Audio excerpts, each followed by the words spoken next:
So you going to run for Senate? Well, look, I am very angry at Democrats that won't stand up for principle. And that includes Senator Blumenthal in Connecticut, which is where I live. It's where I live part-time. It's where I vote. And look, I think that this Iran deal is a dreadful, terrible deal. And I'll just say this for starters. At the bottom of this deal, to me, the most important point is lifting the economic sanctions, providing about $150 billion to Iran, which is where it's going to come, maybe more than that. And they're going to use that money to continue their heavy state sponsorship of terrorism in the Middle East and around the world. And they'll be killing Americans as part of that. That's where this is going. They'll also be killing Israelis. They may also be killing our other allies in the Middle East.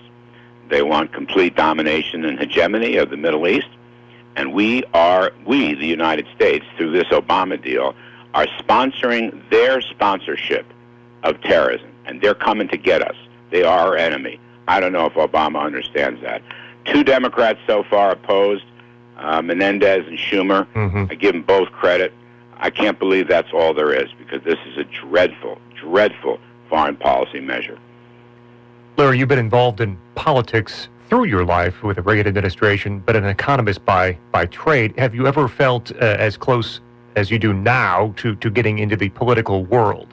No, I never have. I've never run for office. I'm not a politician. I'm an economist. I'm a broadcaster, and I've never run for anything before. And I'm looking at this harder than I ever have before. I'm being encouraged by a lot of people. First up, I want to see how these votes stack up. There are 2 key votes coming up. People think it's just the veto vote. That's not true. There's a vote to vote. You got to get 60 votes. The Republicans need 60 votes in the Senate in order to continue the discussion and then vote. Right now, they don't have it. They have 56, right? 54 Republicans and 2 Democrats. So the White House is pushing very hard to keep the Democrats in line and deny the GOP the 60 votes for cloture. So I want to see how Mr. Blumenthal votes on cloture, and then, of course, I'll see how he votes on overturning the veto. So it's very, very important. That first vote is really becoming a key vote.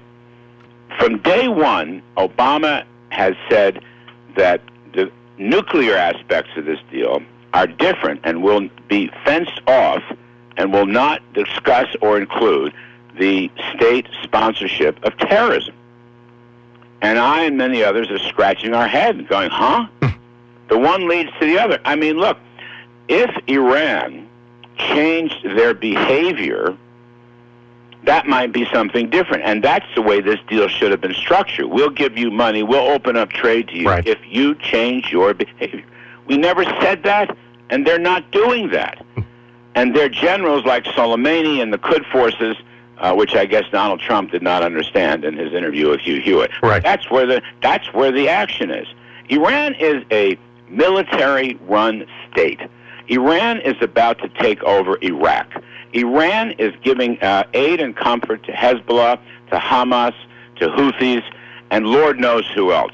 But the bottom line to me is this is a matter of national security and homeland security.